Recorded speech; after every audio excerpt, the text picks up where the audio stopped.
Hey everyone, welcome back to the channel. Today, we're tackling a super timely topic: how to transfer your XRP from eToro to your personal wallet in 2025. With crypto regulations and platforms evolving, securing your assets has never been more important. Whether you're a seasoned trader or just dipping your toes in, this step-by-step guide will make the process straightforward and stress-free. Let's dive right in. First off, before we get started, ensure you have everything ready. You'll need an active eToro account with XRP in your portfolio and a compatible crypto wallet, like Trust Wallet or a hardware one like Ledger. Double-check that your wallet supports XRP, it's crucial for a smooth transfer. Step 1.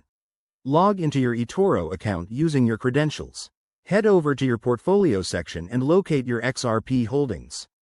This is where you can see your balance and initiate actions. Step 2. Once you're in your portfolio, select the XRP you want to transfer. Click on the Withdraw or Transfer option. eToro might have updated its interface by 2025, so look for any prompts about new features. Step 3. Enter your wallet address carefully.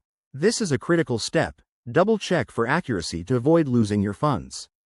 eToro will likely ask for confirmation, so verify everything matches. Step 4. Review the transaction details, including any fees.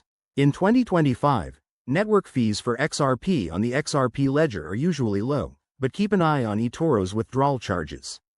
Once you're good, hit confirm and wait for the transaction to process. It could take a few minutes to an hour. Finally, once it's done, check your wallet to confirm the XRP has arrived. Pro tip: always enable two-factor authentication on both eToro and your wallet for added security. That's it. You've successfully transferred your XRP. If you run into any issues, reach out to eToro support or double-check the XRP ledger status. Thanks for watching, and don't forget to like, subscribe, and hit that bell for more crypto tips. See you in the next video.